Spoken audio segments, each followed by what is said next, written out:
I'm back, and in the comfort of this studio, it's hard to imagine I was ever away. I don't need to imagine, though, because what I saw is still etched in my mind. What I never knew is what I know now, which is that those people who live in Gaza are mainly, but unbelievably young. The average age is 17. That means that about 250,000 are under 10. And you know, if you know any 10-year-olds, 7-year-olds, 5-year-olds, 4-year-olds, the idea in the looseness of a war zone that you can control your children, that they won't be somewhere where they can be hit, is, you know, beyond any kind of imagination. You can't hope to control that. So that in a very densely packed urban area, if you decide to throw missiles, shells and the rest, then undoubtedly you will kill children. And that is what they're doing.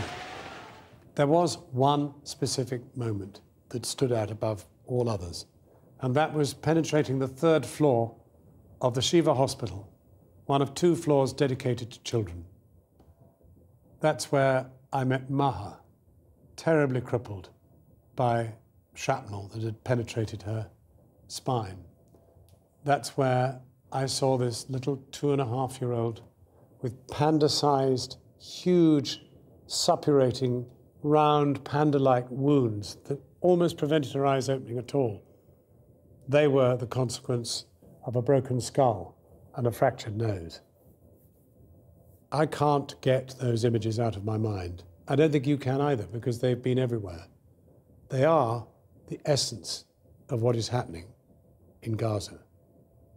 Now, of course, Hamas, for its part, was throwing rockets into Israel, designed, ideally, as they would put it, to kill Israelis.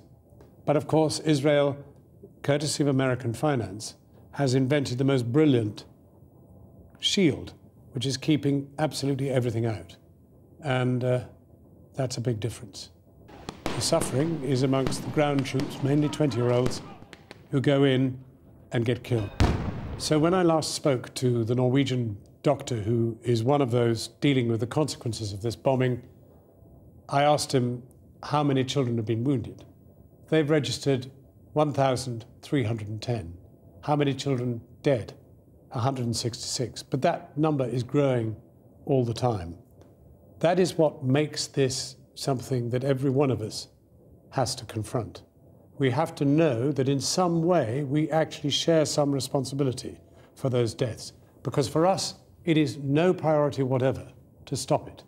Our United Nations, our government, our world is not that interested. The fact that you're watching this, that you've chosen to watch it, means that you're actually motivated to do something. And that, in the end, is the greatest hope the people in Gaza have. We cannot let it go on.